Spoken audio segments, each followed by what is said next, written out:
Bom, turma, oi a todos, dando continuidade mais uma vez aos nossos vídeos sobre química aquática. Agora nós vamos fazer um outro vídeo dedicado à curva de titulação, ou curvas de titulação.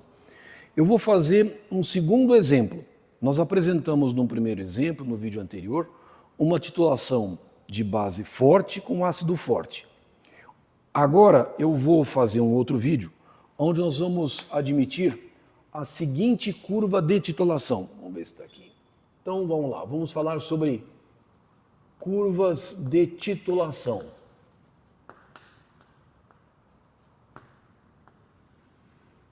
Vamos imaginar que nós tenhamos o seguinte problema. Agora nós temos lá um becker, nós temos uma solução de hidróxido de amônio, NH4OH, cuja concentração é 10 a menos 3 molar. Ou seja, nós preparamos no laboratório uma solução de hidróxido de amônio. Eu sei que essa concentração é 10 a menos 3 molar e eu vou fazer a sua titulação mediante a adição de um ácido forte, o HCl. O que acontece? No exemplo anterior que nós fizemos uma titulação base forte e ácido forte. Como era uma base forte, era NaOH, a gente postulou que o NaOH, sendo uma base forte, eu teria Na+ e OH- totalmente dissociados. Só que agora, observa o seguinte, eu tenho uma solução de NH4OH, que de fato ela se dissocia em NH4+, mais OH-. Mas eu sei que o NH4+ é um ácido fraco. E ele posteriormente também se dissocia. NH4+, forma um equilíbrio químico com amônia, liberando íons H+ na fase líquida. E eu sei que o NH4+, ele é um ácido fraco, cuja constante de equilíbrio, o pKa, é igual a 9,3, ou seja, a constante de equilíbrio é igual a 10 elevado a menos 9,3. Então, o que acontece? Imaginemos que nós tenhamos preparado esta solução. Eu tenho uma solução 10 a menos 3 molar de NaOH. Qual que é a condição inicial dela? Ela vai ter um pH inicial. Condição inicial. A princípio, eu não sei quanto que é o pH inicial dessa amostra. Eu preparei uma solução de NaOH 10 a menos 3 molar, eu não sei quanto que é o pH. Então vamos calcular o pH inicial dessa solução. Como é que eu calculo o pH inicial dessa solução? Nós já vimos isso anteriormente nos outros vídeos. O que nós fazemos? Identificamos todas as espécies, escrevemos a equação da eletroneutralidade da água, e aí uma vez escrita a equação da eletroneutralidade da água, eu resolvo, coloco como incógnita o pH e eu consigo resolver. Nesse problema, que espécies que eu tenho na fase líquida? Eu tenho água, como sempre, H+ e OH-.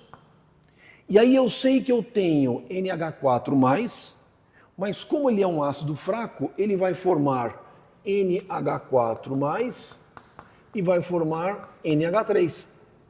Ou seja, eu tenho 1, 2, 3, 4, 5 espécies em solução. Vou escrever a equação da eletroneutralidade da água. Somatória das cargas positivas é igual à somatória das cargas negativas. Desta forma, eu vou escrever concentração de íons H+, vai ser igual à concentração de NH4+, que tem que ser igual à concentração de íons OH-. Então vamos lá. Positivo, negativo, espécies neutras não entram. Eu vou precisar resolver esta equação. E lembra como é que nós resolvemos esta equação? Eu sei que a concentração de NH4+, eu posso calcular lembrando da definição de fração ionizável. Alfa zero, a minha primeira fração ionizável, é a concentração de NH4+, dividido pela concentração total que eu tenho na fase líquida. Então, e quanto é esta concentração total? Se eu tenho 10 a menos 3 molar de NaOH, a minha concentração de NH4+ vai ser igual a 10 a menos 3 molar. Só que esta espécie vai se dissociar, parte vai estar na forma de NH4+, parte vai estar na forma de NH3. Então a soma dessas duas espécies tem que ser igual a 10 a menos 3 molar, que está aqui. Então, como é que eu vou escrever esta equação? Eu vou escrever H+, vai ser igual a mais alfa zero vezes 10 a menos 3 molar, que é igual a KW dividido por H+, H-. Lembrando, o que é o alfa zero? O alfa zero é a primeira fração ionizável de um ácido monoprótico. Ela é igual à concentração de íons H+, dividido pela constante de equilíbrio do ácido, mais H+. Ou seja, eu vou escrever a equação geral de tal forma que a gente tenha toda. Eu tenho H+, mais 10 a menos 3 vezes H+, dividido pela constante de equilíbrio do ácido, mais H+. Lembrando que essa constante de equilíbrio do ácido é 10 elevado a menos 9,3, ela é conhecida. Igual KW dividido por H+. Isso. Esta equação é a equação da eletroneutralidade da água, EEA, para a condição inicial, ou seja, para a solução preparada com concentração igual a 10 a menos 3 molar. Não fiz nenhuma adição de ácido, não fiz nada ainda. Eu estou apenas calculando o pH inicial da solução. Se a gente calcular o pH inicial dessa solução, a resposta que eu vou ter, o pH inicial, pHi, vai ser igual a 10,1. Ou seja, vai ser uma solução, como era de se esperar, como é hidróxido de amônio, é um pH, vai ser um pH básico, ela é igual a 10,1. E aí o alfa zero vai ser aproximadamente 0,132 e o alfa 1 vai ser aproximadamente 0,868. O que é que significa isso? O nitrogênio, 13,2%, vai estar na forma de NH4+. E 86,8% vai estar na forma de NH3. Então, eu consigo, desta forma, calcular o pH inicial da solução. Agora, o que é que vai acontecer quando eu começar a colocar HCl na solução? É um ácido forte.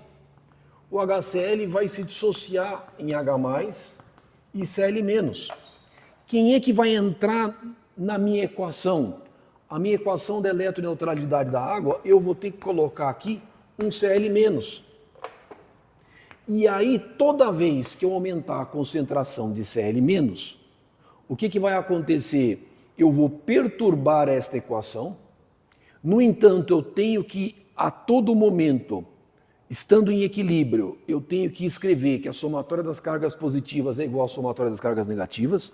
Então, na hora que eu estou acrescentando uma carga negativa aqui, quem é que vai ter que alterar? O pH vai ter que alterar. O pH vai ter que alterar de tal forma que esta equação seja sempre respeitada. Ela sempre vai ter que ser respeitada. Então, por que o pH da solução se altera na hora que eu coloco um ácido ou uma base? É porque está entrando uma espécie nova no meu equilíbrio químico de soluções, na minha equação da eletroneutralidade da água. Está entrando uma nova espécie. A água tem que ser eletricamente neutra, a somatória das cargas positivas tem que ser igual à somatória das cargas negativas. E quem é que vai ter que alterar? O pH vai ter que alterar de modo que eu consiga respeitar sempre esta condição. Então, como é que eu consigo calcular a minha curva de titulação? Da mesma forma que o meu exemplo anterior, qual que é a sugestão? A sugestão que eu sempre faço é, ao invés de você fixar o pH, ou melhor, ao invés de você fixar a quantidade de Cl- que você tem na fase líquida, ao invés de fazer isso, porque se você fizer isso, você vai ter que resolver essa equação. E essa equação, ela diretamente você não consegue isolar a concentração de íons H+. Não dá para fazer. Isso aqui é difícil, não dá. Então o que você pode fazer? Tudo bem, não tem problema. Eu posso fixar uma certa quantidade de Cl- e resolver essa equação no Excel, no Solver. Mas é chato de fazer isso. Então qual foi a sugestão que eu dei para vocês? Lembra, o pH inicial, quanto que ele vale? 10,1. Eu sei que se eu adicionar um ácido forte, o pH vai cair. Então, eu coloco, fixo o valor do pH. Por exemplo, 10, 9,9. Eu estou colocando aqui incrementos, diminuindo de 0,1 em 0,1. Até, por exemplo, pH 2. Bom, se eu conheço o pH, eu consigo calcular a concentração de íons H+. Então, aqui é 10 elevado a menos 10,1 e assim sucessivamente. Se eu fixar o pH, eu fixo a concentração de íons H+. E aí eu consigo calcular a concentração de Cl-. Ou seja, ao invés de resolver fixando Cl- e calculando o pH, fixa a concentração de íons H+, e calcula a quantidade de Cl- que você precisa adicionar para chegar neste valor de pH. E aí você consegue obter a curva de titulação. A curva. E aí, o mais importante é a gente entender esta curva. E aí é o nosso ponto mais relevante.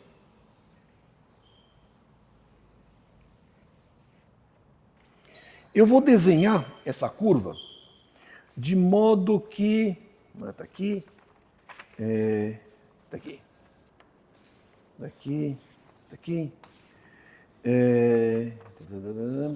Eu vou desenhar essa curva e aí nós vamos tentar fazer o entendimento dela. O que acontece? Bom, dá para ver aqui. Vamos desenhar esta curva. O que é essa curva de titulação? Eu tenho aqui, no eixo do X, a concentração de Cl- em solução. Vou aumentar aqui. Isso aqui é a concentração de Cl- que eu tenho na fase líquida. O pH eu vou colocar no eixo dos Y. E aí é lógico que nós vamos começar da onde? Quando o pH for igual a 10,1, aproximadamente 10,1. Quando o pH for igual a 10,1, nós estamos aqui, eu sei que para esta condição, a concentração de Cl- na fase líquida é exatamente igual a zero. Aí eu vou adicionando diferentes concentrações de Cl- na fase líquida. O que vai acontecer? O pH vai cair. E aí vamos colocar aqui um valor importante. Isso aqui é uma concentração de Cl- de 1 vezes 10 a menos 3. E aí a gente justifica por que esse ponto é importante. O que vai acontecer? O pH vai cair. Ele vai ter uma queda. E ele vai ter uma queda mais ou menos desse jeitão. E aí, próximo de 1 vezes 10 a menos 3, ele vai cair bruscamente.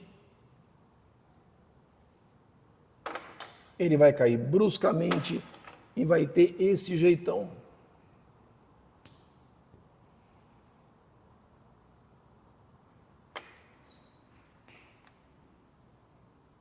Esse pH é em torno de quanto? Mais ou menos aqui, quando começa a queda,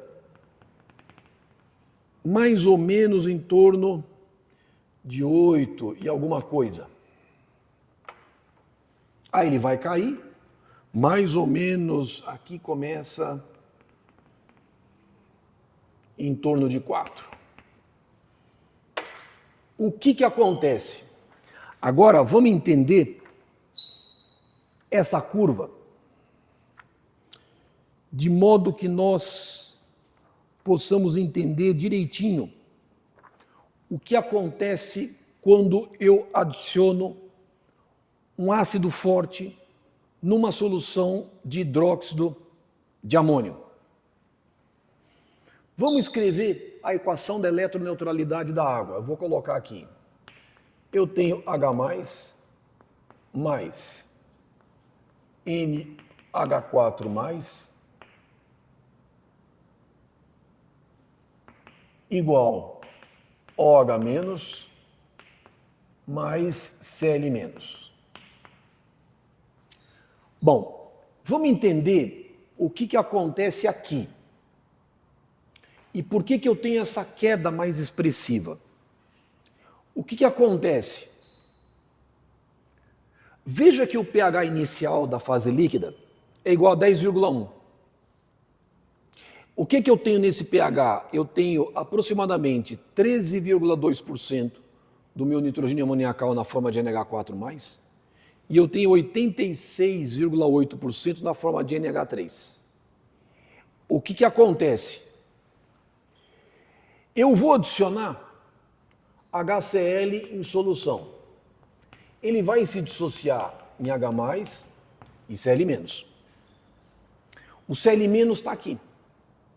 E aí vai aparecer quem? Vai aparecer o íon H+. Só que este íon H+, veja que nesta condição aqui, o que eu tenho nessa solução? Eu tenho NH4+, e eu tenho íons NH3. A soma dessas duas espécies é 10 a menos 3 molar. Mas o que significa isso? Eu tenho NH3 e eu tenho NH4+. Ora, o que vai acontecer?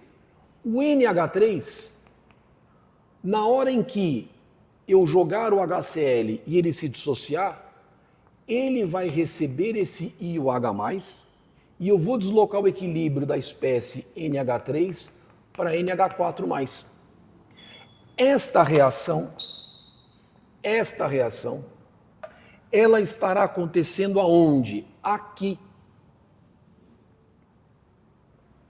Ela vai acontecer aqui.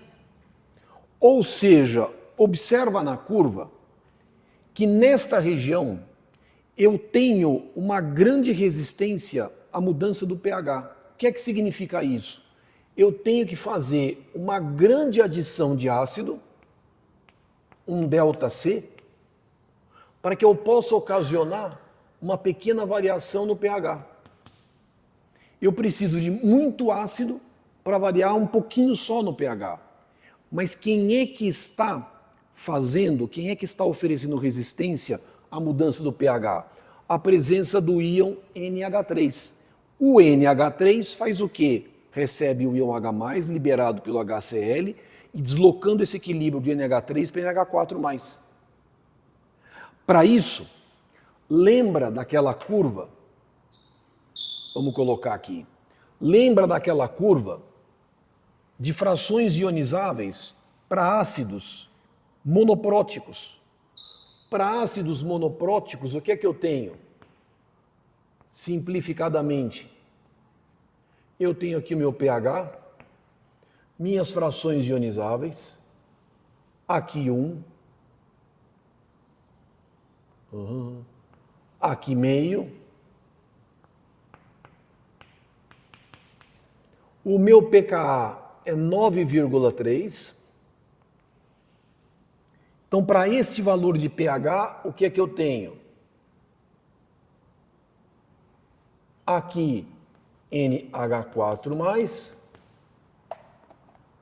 e aqui NH3. Aonde que nós estamos? Nós estamos aqui, pH 10,1. A gente está aqui. Eu tenho uma grande quantidade de amônia. E aí, na hora que eu vou jogando íon H+, eu vou deslocando amônia para amônio. Eu vou andando para cá. e vou andando para cá, e vou andando para cá. Lembra que normalmente nessa faixa de transição, ela termina mais ou menos com um pH para mais, um pH para menos. 10,3, 8,3. Quando o pH estiver chegando próximo de 8,3, o que vai acontecer aqui? Em torno de 8,3, 8,2, 8,1. Agora, olha essa equação. Vamos lá, vou escrever de novo aqui embaixo. Isso aqui é H+, mais. Só que agora o NH4+, eu vou escrever α0 vezes essa concentração total, 10 a menos 3 molar, que é igual a OH- mais Cl-. Olha o que está acontecendo. Quando o pH for caindo, o pH vai caindo, o pH vai caindo, e vai caindo. Quando ele chega próximo de 8,3, 8,2, 8,1, o que acontece com o α0? O α0 é aproximadamente igual a 1. Por que o α0 é igual a 1? Porque todo o nitrogênio na forma de amônia está agora na forma de amônio. Então isso aqui é igual a 1. Ora, então quanto vale esse termo? Esse termo vale 10 a menos 3 molar. Mas quando a concentração de Cl- for igual a 10 a menos 3 molar, isso aqui é igual a isso. H+ é igual a OH-. Então quanto vale o pH da solução? pH é igual a 7. É esse pH aqui. Este pH, quando o Cl- for igual a 1 vezes 10 a menos 3, ele é igual a 7. Agora, por que nesta condição eu tenho essa queda tão abrupta? Por um motivo muito simples. Na hora em que eu coloquei um íon H+, e na hora que este íon H+, reagiu com a última molécula de amônia, a amônia serviu de tampão. A amônia recebeu o íon H+, e deslocou para NH4+. Na hora que isso aqui acabou, não tem mais amônia agora. Não tem mais amônia. O alfa-1 é aproximadamente igual a 0. Não tem mais amônia. Só tem amônio, só tem isso. Na hora em que eu colocar HCl, esse H+, tudo ele adicionado, vai ficar livre na solução. E aí eu vou ter a queda no pH. A queda do pH vai ser expressiva. Por quê? Porque nada mais me resiste à mudança do pH. Eu não tenho mais nenhuma molécula de amônia capaz de reagir com o íon H+, e resistindo à mudança do pH. Não tenho mais. Agora, o ponto mais interessante é aqui. Por que aqui se dá a maior resistência à mudança do pH? Por que a resistência ela é tão significativa? Porque nesta região, o que é que eu tenho? Eu tenho NH3 e eu tenho NH4+. Aonde que eu tenho NH3 e NH4+? Nas proximidades do pKa. E nas proximidades do pKa, o pKa está aqui, o pKa é 9,3, em torno deste pKa igual a 9,3, é onde se dá a maior resistência à mudança do pH mediante adição, seja de ácido, seja de base. E por que acontece isso? Acontece isso porque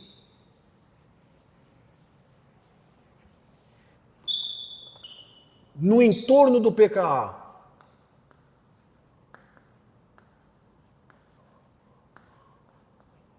nas proximidades do pKa, para pH igual ao pKa, o que eu tenho? Alfa0 é igual a 0,5. Alfa1 é igual a 0,5. Então eu tenho NH4+, e eu tenho NH3. Adiciono um ácido. O que vai acontecer se eu adicionar um ácido? Dá para ver aqui, adição de ácido.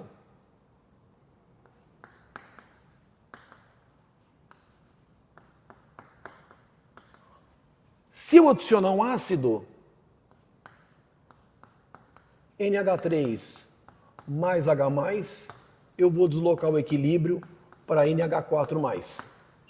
Ou seja, todo íon H+ adicionado, ele vai ter a tendência de reagir com NH3, e aí eu vou deslocar o equilíbrio para NH4+.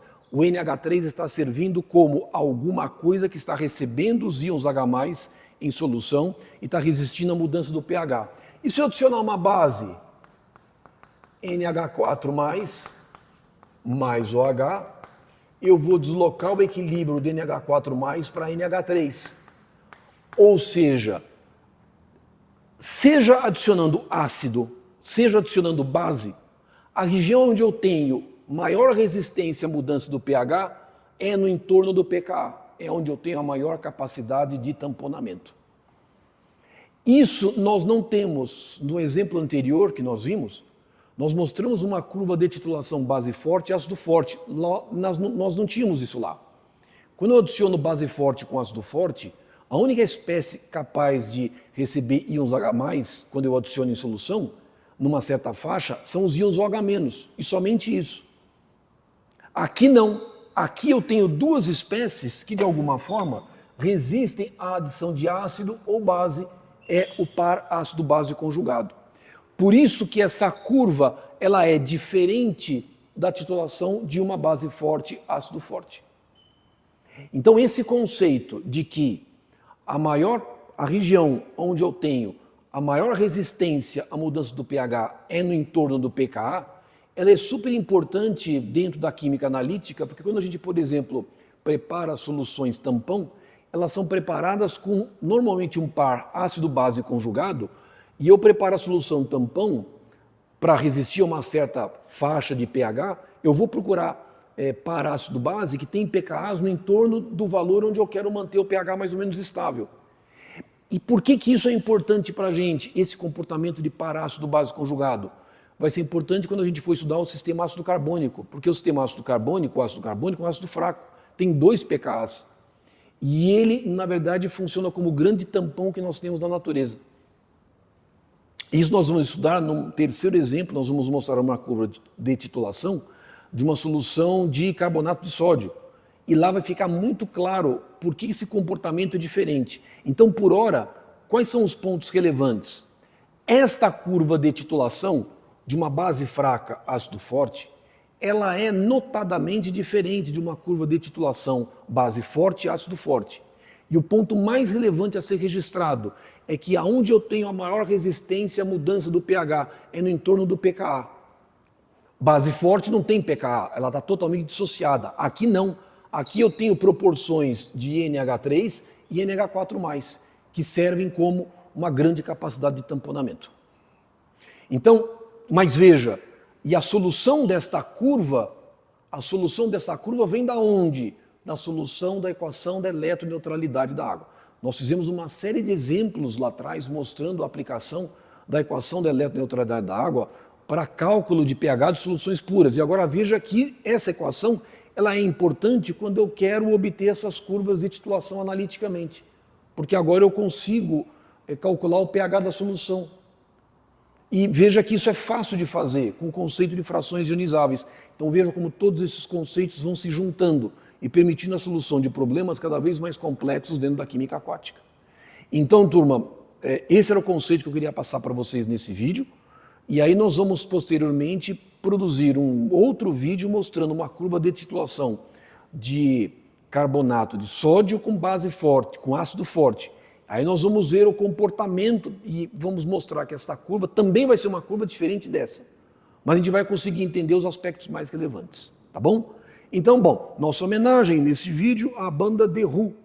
A gente já fez uma homenagem em outros vídeos anteriores.